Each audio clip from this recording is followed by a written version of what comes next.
Magandang araw po, Madam Vice President. Una sa lahat, nagpapasalamat po kami sa pagkakataon na binigyan niyo po sa amin at makapagtanong po sa inyo. Pero bago po ang lahat, ma'am, ano po ba ang dahilan at nabigyan niyo po kami ng pagkakataon na magpaunlak po kayo ng interview? Maraming salamat sa pagkakataon na ibinigay sa akin ngayong araw na ito. Nagpa-interview ako dahil gusto ko na malaman ng taong bayan at ma-explain sa taong bayan kung bakit hindi ako sumasagot sa question and answer sa budget hearing ng Office of the Vice President para sa budget proposal namin 2025. Gusto ko kasi na maintindihan ng taong bayan saan ba ako nanggagaling. Madam Vice President, sa mga nakaraang linggo po, naging laman ng balita ang naganap na hearing sa House of Representatives po para sa 2025 OVP budget. May mga nagsasabi na nag-asal Bratanella daw po kayo, lalo na sa House of Representatives. Hindi daw po kasi kayo sanay na matanong sa mga bagay-bagay, kaya ganoon na lamang po ang naging asta ninyo. Ano po ang reaksyon niyo dito? Sanay ako na sumagot sa mga tanong ng mga bagay-bagay.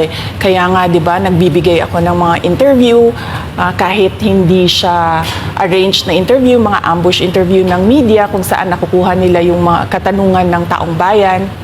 Sanay ako sa ganyan at alam ng taong bayan na hindi ako Bratinella o spoiled brat dahil kilala nila ako simula nung ako ay nasa Davao pa, simula nung ako ay mayor pa, hanggang naging vice president ako. Kilala ako ng taong bayan na hindi ko inaabuso ang aking power at ang aking authority sa lahat ng mga opisina na nahawakan ko. Testigo ko ang buong bayan na hindi ako isang spoiled brat. In fact, nung ako ay lumalaki, hindi naman ang mga kaibigan ko, hindi naman sila galing sa political na pamilya, sa mga mayayaman na pamilya, sa mga powerful na pamilya. Sila ay mga ordinaryong tao lamang at yun ang kinalakihan ko.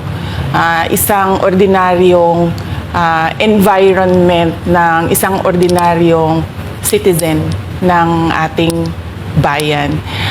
Sa palagay ko, hindi lang sanay ang iilan na mga miyembro ng House of Representatives na hindi nila makuha yung gusto nila at gusto nilang marinig na sagot. At hindi sanay yung mga iilan na mga representatives natin na sinasagot sila sa kanilang mga patutsada.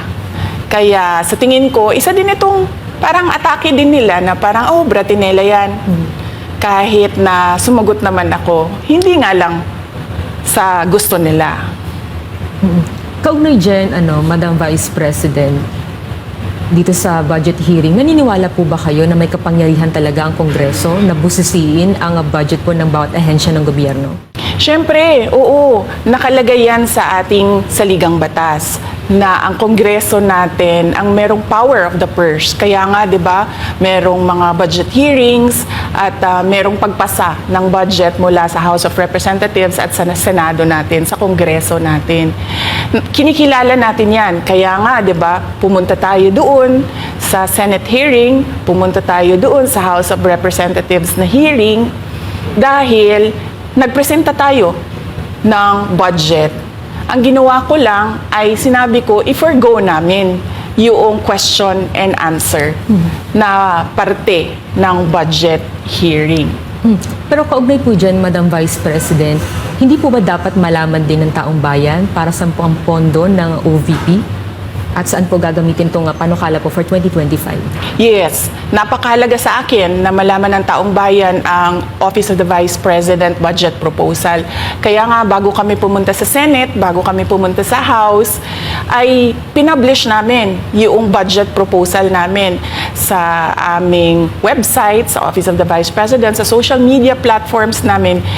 Ginawa namin siyang madaling intindihin ng taong bayan kung saan papunta yung budget proposal ng Office of the Vice President.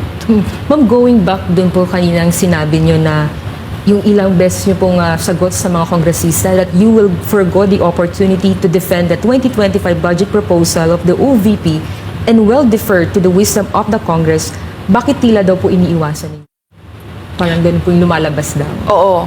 Kasi sinasabi ko pa ulit-ulit yon na sinasubmit namin sa Congress ang budget ng Office of the Vice President at iniiwan namin sa Kongreso ang desisyon kung ano ang gagawin nila para sa Office of the Vice President. Kaya fino-forgo na namin yung question and answer. Unang-una dahil nakikita namin na ginagamit siya ng ibang mga miyembro, iilan na mga miyembro ng Kongreso para umatake sa akin dahil hindi kami magkasama sa politika.